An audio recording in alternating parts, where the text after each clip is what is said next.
Yes! Yes! Yes! Yes! Yes! Sorry, I had to do that. What is up, Hero World? It's me again, Alex Moore, aka AP3 Jumped, back to you with another Loud House review. Last episode I reviewed was Future Tense. I loved that episode a lot. It was funny and entertaining, and didn't really have anything bad to say about it. Because I forgot to point that out in the end of the title, the last video, but oh freaking well. So now we will continue on. Try making these videos like less than 5 minutes with the 30-second grace period. Anyway, yes, man. Let's talk about this. Another disclaimer is if you haven't seen the episodes, watch the episodes first before you watch these reviews. But I felt like I should have just reminded you all of that the first time. But anyway, yes, man. It's first off, the title is a reference to a person who was willing to agree to anything. And there's also a there was also a movie by the same name starring Jim Carrey. That was a funny movie. I haven't seen it in a very long time, so the next time I see it, it'll be almost blind. But what happens in this episode is Lincoln and his friends are trying to get tickets to see yet another Smooch concert. Smooch plays a prominent role in this episode. Again, it's like the third or fourth time that this has happened, and trying to think. Luna wants to convince her parents of I don't think it was the same thing, but she was trying to convince her of something. I for some reason can't remember what, but and she overhears Lincoln that he's like she overhears Lincoln telling his friends like he's the master of convincing. And she gives him advice on how to be convincing. It's like play it off of your own strengths or something like that, or do it in the only way you can. So Luna does that with her parents, and then the sisters over here hear them doing that, and then they get upset because like Lincoln wants to help Luna, not the rest of the sisters, and then Lincoln's like, okay, I'll help you guys. I'll tell you what I told Luna.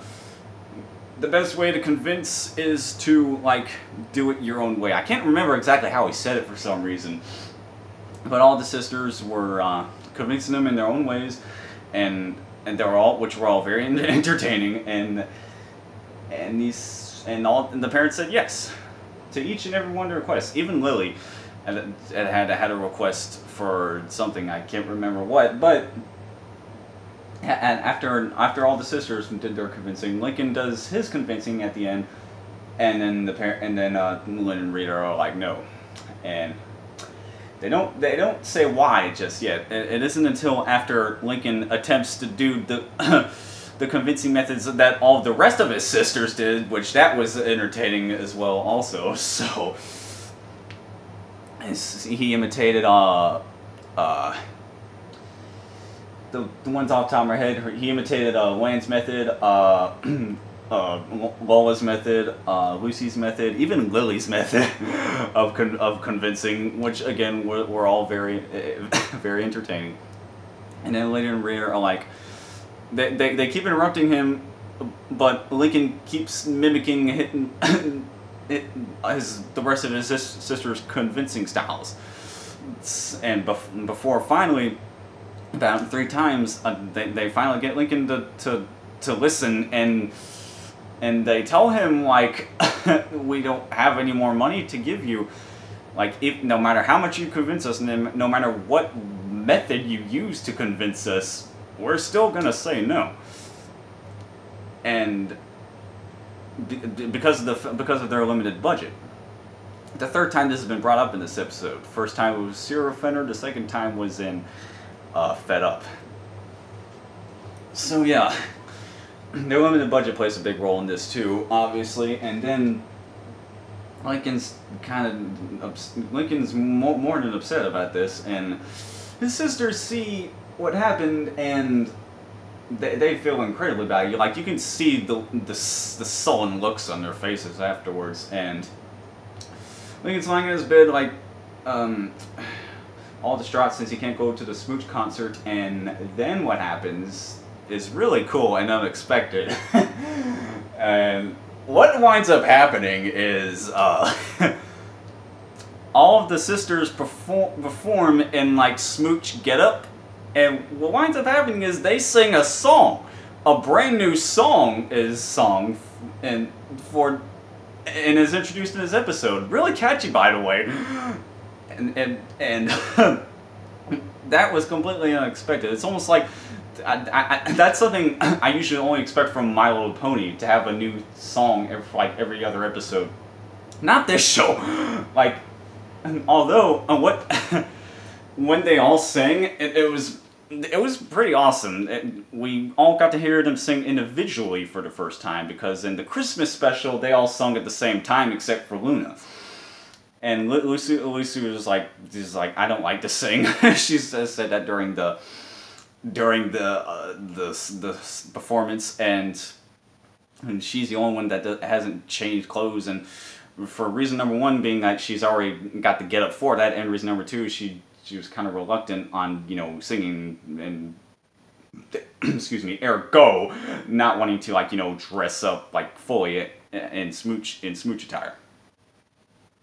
Then what happens is, Smooch themselves makes an appearance, and they show up to for Lincoln's own personalized Smooch concert, and they all sing too, and it's pretty freaking awesome, honestly. Seeing 14, 15 characters all on the stage at once, it's pretty gnarly. They all look kind of crowded, sure, but it's still awesome to see. Excuse me, the Hawaiian Punch is really making me belch a lot. I am terribly sorry. But anyway, his friends attend this concert instead, and they show up, and it winds up being incredibly awesome. For the one, the spontaneity of the situation, a brand new song, and just another appearance from Smooch, which Jess Harnell plays one of the musicians, I think, and I'm not sure which one, but I think he plays the one who sings directly to Lincoln, and this definitely gives a taste for the musical episode, which I don't know when that'll happen, but I can't wait for that as well. So yeah. And that's the end of the episode, and right at the very end, Lisa's gigantic robotic spider shows up, and earlier in the episode from the virtual reality convincing method. so that actually came into fruition, as it turns out. I mean, obviously all the sisters got their wishes, but yeah, seeing the spider at the end too was just like icing on the cake. It was just really awesome. That's why the episode was pretty awesome. I give this episode a 9.5 out of 10. I give Future Tense 9.5 out of 10 as well, and this I forgot to rate that episode for some reason, but yeah, this episode was awesome. No complaints at all, really, none. Let me talk about some Easter eggs and references real quick. Luna once again references a song. She references a Beatles song, Hello and Goodbye. Yes, and she says the lyrics, don't want to say goodbye, say hello. She actually mad-libs those lyrics a little bit. And Loa's big beehive hair from a previous episode makes a return. According to the wiki, it's from No Such Luck, but I thought it was from a different episode. I thought it was from the episode where Lola becomes bald, which I think is Garage Band. So actually, no, her hair was messy in that. But either way, her beehive hair makes a return appearance. And so yeah, the episode was pretty darn awesome. Let me guys know what you thought of the episode in the comments section below. And if I missed anything, like any other references or Easter eggs or whatever, let me know that in the comments below as well. And if you like this video, then don't forget to subscribe. Be sure to stay tuned for the rest of this month's episodes. as reviews. All I have to do are Friend with a Feud and No Laughing Matters. So yes, look forward to those. And I'm Alex Wilmer, aka AP3 Jones. Thank you so much for watching until the end. That is it from me, and I'll see you soon. Goodbye. Rock on. Yes. Yes. Yes. Yes. Yes. Good God, I'm so double jointed. Goodbye.